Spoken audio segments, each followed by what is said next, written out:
সুরমায় বিভক্ত সুনামগঞ্জ সদর উপজেলার সুরমা নদীর উত্তর জনপদের ইউনিয়ন রঙ্গারচর এলাকায় সুনামগঞ্জ জেলাবাসীকে ফ্যাসিবাদ, চাঁদাবাজ ও দুর্নীতিমুক্ত করার লক্ষ্য নিয়ে ইউনিয়ন পর্যায়ে মঙ্গলবার বিএনপির ভারপ্রাপ্ত চেয়ারম্যান তারেক রহমানের ৩১ দফা বাস্তবায়ন এবং বেগম খালেদা জিয়ার রোগমুক্তি কামনায় আলোচনা সভা, ইফতার ও দোয়া মাহফিল অনুষ্ঠিত হয়েছে। শহীদ প্রেসিডেন্ট জিয়াউর রহমান ওনার রাজনীতি জীবনে ১৯ দফা দিয়ে আজকে বাংলাদেশে ঘরে ঘরে শহীদ জিয়ার প্রতিনিধি সৃষ্টি করেছেন, বেগম খালেদা জিয়ার নেতৃত্ব দিয়েছেন, তারেক রহমান নেতৃত্ব দিচ্ছেন।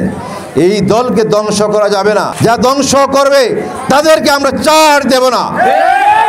ইফতার পূর্বে সুনামগঞ্জ সদর উপজেলার রঙ্গারচর ইউনিয়ন বিএনপি ও সহযোগী সংগঠনের উদ্যোগে বনগাঁও স্কুল মাঠে রঙ্গারচর ইউনিয়ন বিএনপি নেতা আব্দুল হকের সভাপতিত্বে জেলা যুব দলের যুগ্ম আহ্বায়ক হুমায়ুন কবিরের সঞ্চালনায় বক্তব্য দেন জেলা বিএনপির আহ্বায়ক কমিটির সদস্য ও জেলা যুব দলের সাবেক সভাপতি সম্ভাব্য সংসদ সদস্য পদ প্রার্থী আবুল মনসুর শওকত, জেলা বিএনপির আহ্বায়ক কমিটির সদস্য সেলিম উদ্দিন আহমদ পুট্টু, সাবেক পৌর কাউন্সিলর আব্দুল্লাহ আলটুমান, আক্তার হোসেন রানু, জেলা যুবদল নেতা আব্দুল মজিদ, আব্দুল করিম পাঠান, আব্দুল মজিদ লিটন, বিএনপি নেতা হুসেন আমির, মোশাররফ হোসেন, জুনেদ আহমদ, হুমায়ুন কবির, নুরুল গনি, ইসহাক আলী মেম্বার সহ অন্যান্যরা। ভারপ্রাপ্ত চেয়ারম্যান উনি যাকেই দলের মনোনয়ন দিবেন তাকে আমরা ভোট দেব।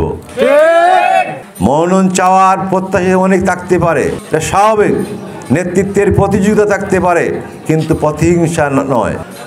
আমরা একটা ফ্যামিলি, বাংলাদেশ জাতীয়তাবাদী দল একটা ফ্যামিলি, কিন্তু আমার দলকে কলঙ্কিত করার জন্য চাঁদাবাজি করবেন, সন্ত্রাসী করবেন, এটা আমরা মেনে নিতে পারি না। আপনারা কি মেনে নিতে চান?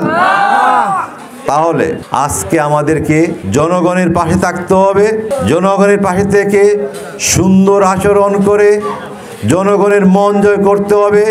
আগামী নির্বাচনে প্রত্যেকে মা বোন, চাচা ভাই সবাইকে আমরা সুন্দর ভালো ব্যবহার করে আমরা ঐক্যবদ্ধ করতে হবে এবং আমার দলকে শক্তিশালী করতে হবে। আমাদের জাতীয় সংসদে আমাদের প্রতিনিধি বাড়াতে হবে এবং আমার দলকে ক্ষমতা নিতে হবে। তাহলে আমাদের বিগত 17 বর্ষে সফল হব, আন্দোলন সফল হবে। এ সময় উপস্থিত ছিলেন সুনামগঞ্জ জেলা যুব দলের সাবেক সিনিয়র সহসভাপতি জাবেদ ইকবাল, জেলা যুব দলের শিল্প বিষয়ক সম্পাদক মোহাম্মদ আলী, সদর উপজেলা যুব দলের যুগ্ম আহ্বায়ক সাদেক আলী, যুবদল নেতা শাহিনুর রহমান শাহিন, নাইম আহমেদ, সুনামগঞ্জ জেলা সৈনিক দল সভাপতি মোহাম্মদ সাইফুল ইসলাম রাহি, জেলা ছাত্র দলের মুস্তাক আহমদ, শাহিল বাদশাহ, বক্কর মিয়া, বারুফ মিয়া, কবির হোসেন, ইরশাদ আলী, সাদেক আলী, আনিস রহমান, নাইরুর মিয়া, আল আমিন সহ অন্যান্য নেতৃবৃন্দ। আমাদের প্রিয় নেতা তারেক রহমান সাহেব একটি কথা পরিষ্কার করে বলে দিয়েছেন, 5ই আগস্টের পর আর কোনো বিএনপি হবে না। 5ই আগস্টের আগে যারা বিএনপি করেছেন তারাই বিএনপি, তাদেরকে নিয়ে আমাদের দল সংগঠিত হবে, তাদেরকে নিয়ে আমরা এগিয়ে যাব।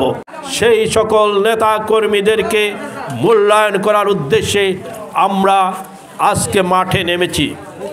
আমরা আপনাদের সবার কাছে আহ্বান জানাতে চাই, আপনারা সবাই ঐক্যবদ্ধ থাকবেন। যখনই তারা আপনাদের সামনে আসবে বিএনপি নাম ধরে, তখন আপনারা তাদেরকে প্রতিবাদ করবেন এবং প্রতিহত করবেন।